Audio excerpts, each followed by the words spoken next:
जय श्री राम। श्री रामचरितमानस में आगे की कथा ये आप सुनिए। इसको चैनल को सब्सक्राइब करिए और लोगों को सुनने के लिए प्रेरित करिए कि वही कृपालु श्री रामचंद्र जी भक्त, भूमि, ब्राह्मण, गौ और देवताओं के हित के लिए मनुष्य शरीर धारण करके लीलाएं करते हैं और जिनके सुनने से जगत के जंजाल मिट जाते हैं। हे सखा, ऐसा समझ मोह को त्याग कर श्री सीताराम जी के चरणों में प्रेम करो। इस प्रकार श्री रामचंद्र जी के गुण कहते कहते सवेरा हो गया। तब जगत का मंगल करने वाले और सुख देने वाले श्री राम जी जागे। सोच के सब कार्य करके नित्य पवित्र और सुजान श्री रामचंद्र जी ने स्नान किया। फिर बड़ का दूध मंगाया और छोटे भाई लक्ष्मण जी सहित उस दूध से सिर पर जटाएं बनाई।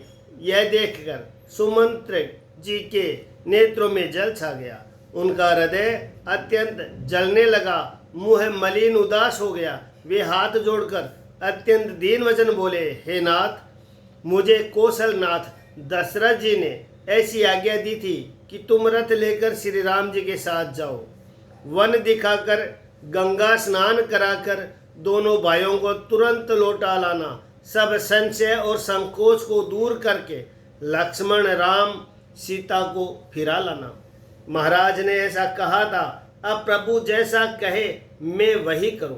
मैं आपकी बलिहारी हूं। इस प्रकार विनती करके वे श्री रामचंद्र जी के चरणों में गिर पड़े और उन्होंने बालक की तरह रो दिया और कहा कि हे तात, कृपा करके वही कीजिए जिसे अयोध्या अनाथ न हो। श्री रामचंद्र जी मंत्री को उठाकर धैर्य बंधाते हुए समझाया कि हे तात, आपने तो धर्म की सभी सिद्धांतों को छान डाला है। सभी दधीची और राजा हरिश्चंद्र ने धर्म के लिए करोड़ों कष्ट सहे थे। बुद्धिमान राजा रंतिदेव और बलि बहुत से संकट सह कर भी धर्म को पकड़े रहे। उन्होंने धर्म का परित्याग नहीं किया। वेद, शास्त्र और पुराणों में कहा गया है कि सत्य के समान दूसरा धर्म नहीं है। मैंने उस धर्म को सहज ही पा लिया है। इस सत्य रूपी धर्म का त्याग करने से तीनों लोकों में अपयश छा जाएगा। संभावित कहो अपजस लाहो, मरण कोटि सम दारुण दाहो। तुम सन तात बहुत का कहूँ, दिए उतरु फिरी पातक लहूँ। प्रतिष्ठित पुरुष के लिए अपयश की प्राप्ति करोड़ों मृत्यु के समान भीषण संताप देने वाली है। हे तात, मैं आपसे अधिक क्या कहूँ। लौटकर उत्तर देने में भी पाप का भागी होता हूँ। आप जाकर पिताजी के चरण पकड़कर करोड़ों नमस्कार के साथ ही हाथ जोड़कर विनती करिएगा कि हे तात, आप मेरी किसी बात की चिंता न करें। आप भी पिता के सम्मान ही मेरे बड़े हितैषी हैं। हे तात, मैं हाथ जोड़कर आपसे विनती करता हूँ कि आपका भी सब प्रकार से वही कर्तव्य है जिसमें पिताजी हम लोगों के सोच में दुख न पावे। श्री रघुनाथ जी और सुमंत्र का यह संवाद सुनकर निषाद राज कुटुंबियों सहित व्याकुल हो गए। फिर लक्ष्मण जी ने कुछ कड़वी बात कही। प्रभु श्री रामचंद्र जी ने उसे बहुत ही अनुचित जानकर उनको मना किया। श्री रामचंद्र जी ने संकुचा कर अपनी सौगंध दिलाकर सुमंत्र जी से कहा कि आप जाकर लक्ष्मण का यह संदेश न कहिएगा। सुमंत्र ने फिर राजा का संदेश कहा कि सीता वन के क्लेश न सह सकेगी। अतएव जिस तरह सीता अयोध्या को लौट आवे, तुमको और श्री रामचंद्र को वही उपाय करना चाहिए। नहीं तो मैं बिल्कुल ही बिना सहारे के होकर वैसे ही नहीं जीऊंगा जैसे बिना जल के मछली नहीं जीती। सीता के पिता के घर, मायके और ससुराल में सब सुख है। जब तक यह विपत्ति दूर नहीं होती तब तक वे जब जहाँ जी चाहे वहीं सुख से रहेगी। राजा ने जिस तरह जिस दीनता और प्रेम से विनती की है, वही दीनता और प्रेम कहा नहीं जा सकता। कृपा निदान श्री रामचंद्र जी ने पिता का संदेश सुनकर सीता जी को करोड़ों प्रकार से सीख दी। उन्होंने कहा, जो तुम घर लौट जाओ तो सास, ससुर, गुरु, प्रियजन एवं कुटुंबी सबकी चिंता मिट जाए। पति के वचन सुनकर जानकी जी कहती है कि हे प्राणपति, हे परम स्नेही, सुनिए। प्रभु करुणामय परम विवेकी, तनु तजी रहती छाह की मीछे की। प्रभा जाए कहे भानु बिहाई, कह चंद्रिका चंदु तज जाई। हे प्रभु, आप करुणामय और परम ज्ञानी है, कृपा करके विचार तो कीजिए। शरीर को छोड़कर छाया अलग कैसे रोकी रह सकती है? सूर्य की प्रभा सूर्य को छोड़कर कहाँ जा सकती है? और चांदनी चंद्रमा को त्याग कर कहाँ जा सकती है? पति ही प्रेममय विनय सुनाई, कहत सचिव सन गिरा सुहाई।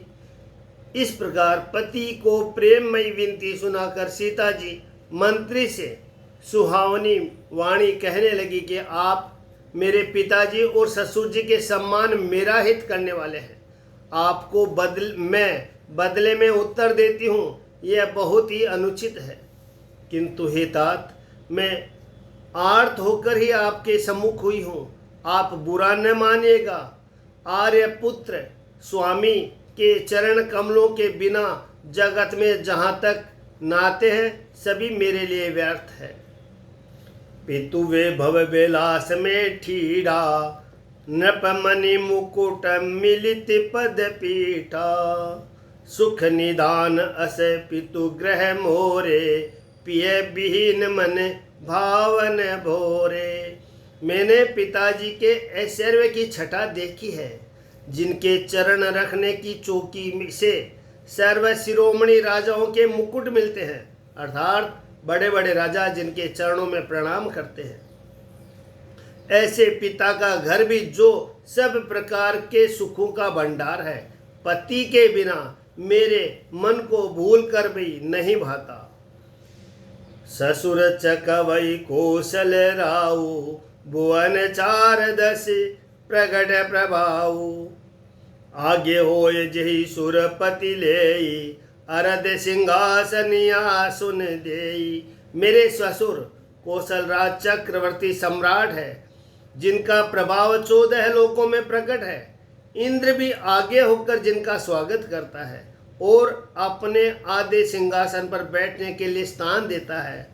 ऐसे ऐश्वर्य और प्रभावशाली ससुर, उनकी राजधानी अयोध्या का निवास, प्रिय कुटुंबी और माता के समान सास हुए, ये कोई भी श्री रघुनाथ जी के चरण कमलों की रज के बिना मुझे स्वप्न में भी सुखदायी नहीं लगते। दुर्गम रास्ते, जंगली धरती, पहाड़, हाथी, सिंह, अथाह तालाब एवं नदियाँ, कोल, भील, हिरण और पक्षी प्राणपति श्री रघुनाथ जी के साथ रहते ये सभी मुझे सुख देने वाले होंगे। अतः सास और ससुर के पांव पड़कर मेरी ओर से विनती कीजिएगा कि वे मेरा कुछ भी सोच न करें। मैं वन में स्वभाव से ही सुखी हूँ। वीरों में अगण्य तथा धनुष और बाणों से भरे तरकस धारण किए मेरे प्राणनाथ और प्यारे देवर साथ है। इससे मुझे न रास्ते की थकावट है, न भ्रम है, न मेरे मन में कोई दुख ही है। आप मेरे लिए भूलकर भी सोच न करें। सुमंत्र सीता जी की शीतल वाणी सुनकर ऐसे व्याकुल हो गए जैसे सांप मणि खो जाने पर नेत्रों से कुछ सूझता नहीं, कानों से सुनाई नहीं देता, वे बहुत व्याकुल हो गए, कुछ कह नहीं सकते। श्री रामचंद्र जी उनका बहुत प्रकार से समाधान किया, तो भी उनकी छाती ठंडी नहीं हुई। साथ चलने के लिए मंत्री ने अनेकों यत्न किए, युक्तियां पेश की, पर रघुनंदन श्री राम जी उन सब युक्तियों का यथोचित उत्तर देते गए। श्री राम जी की आज्ञा मेटी नहीं जा सकती। कठिन कठिन कर्म गति कछुन बसाई। कर्म की गति कठिन है, उस पर कुछ भी वश नहीं चलता। श्री राम, लक्ष्मण और सीता जी के चरणों में सिर नवाकर सुमंत्र इस तरह लौटे जैसे कोई व्यापारी अपना मूलधन पूंजी गंवाकर लौटे। सुमंत्र ने रथ को हाँका। घोड़े श्री रामचंद्र जी की ओर देख देख कर हिनहिनाते हैं। यह देखकर निषाद लोग विषाद के वश होकर सिर धुन धुन कर पीट पीट कर पछताते हैं। जिनके वियोग में पशु इस प्रकार व्याकुल है, उनके वियोग में प्रजा, माता और पिता कैसे जीते रहेंगे। श्री रामचंद्र